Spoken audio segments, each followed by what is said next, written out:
Today we have a very special guest, the incoming editor-in-chief of the Loyolan, Zaneta Pereira. Tell us about yourself now. Who are you? Who's Zaneta? Who's this new EIC that's coming in? Probably the most interesting thing about me is that I'm an international student, but I was born in India and I grew up all over the world. So I spent most of my life in the Middle East in 4 different countries, and then I graduated high school from Nairobi, Kenya. So I've lived in, I guess if I count Madrid, which I do, I've lived in 8 different countries. Wow. So what was it like growing up in the Middle East? A lot of people have sort of a negative view of the Middle East, but I lived in Oman, Kuwait, and the UAE, in Dubai, and they've been some of the best places I've ever lived in. The people are really friendly. There's, the international community is transient. It's mostly expatriates who move on after a couple of times. So you just get this sort of melting pot of different cultures and different people. Mm-hmm. It's really cool. Cool. Where was your favorite place to live? It's hard. My favorite place actually probably was Kenya. Yeah. Not the Middle East. It's completely different from anywhere else in the world, I think. It's beautiful. The people are some of the best people.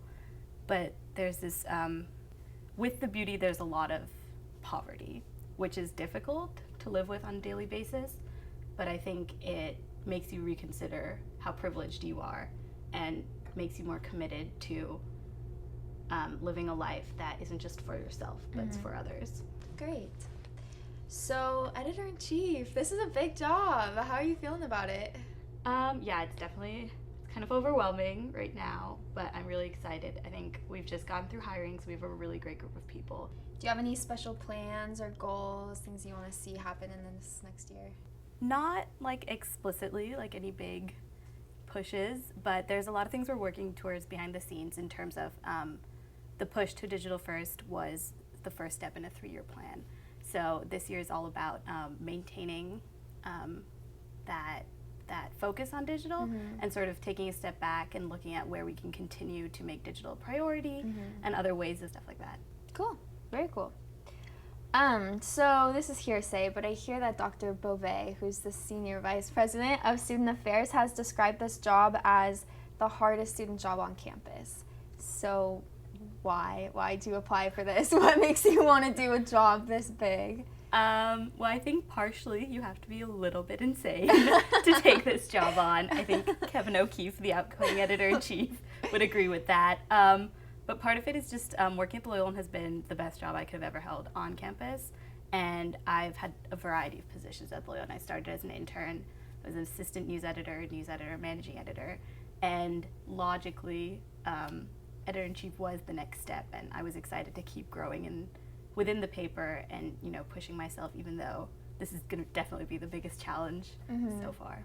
So other than that, why do you think you're qualified for this? I like working with people, and I like big projects and helping big things get done, sort of not from a personal standpoint, but more like overseeing a team and working with other people. So I think as editor-in-chief, that's really the biggest thing, is being able to work with people. Because at the end of the day, the news is the news, but it's the people you're working with that's going to determine what kind of paper you put out, what kind of web presence you have. Yeah, seems like a good outlook to me. So you mentioned you're in Griffin Circle, and there's recently been a little bit of controversy over service orgs and who gets in and if they're exclusive or if they have to be exclusive. So I don't know if you can give your personal opinion since you are incoming editor-in-chief, but about the recent article that was run in the Loyolan, do you have any insight into that or any opinion about it? Well, first of all, there's been a lot of people who've come up to me personally as a service org member who've sort of wondered why I would even allow something like that to be run. I understand why people are upset. As a service org member, there were things that were upsetting to me in that article, but at the same time, I think it was an incredibly well-written article that really made important points that everyone in the LMU community, whether you're in a service org or not, needs to take the time to consider. And I think I'm really proud that we ran it in the Loyolan, and I think that fostering this dialogue is really important right now. So on that front, I think that even though I may not agree with everything that the author of the editorial said, I completely 100% stand by our decision to publish it, and I hope that the rest of the community, especially people who feel personally attacked by it, can be understanding of the author's right to express her own opinion. All right, great. Yeah. Well, thanks so much, Zaneta. It was Okay. great having you on the show. I'm Allison, this is Zaneta, and this is Roar 360 News.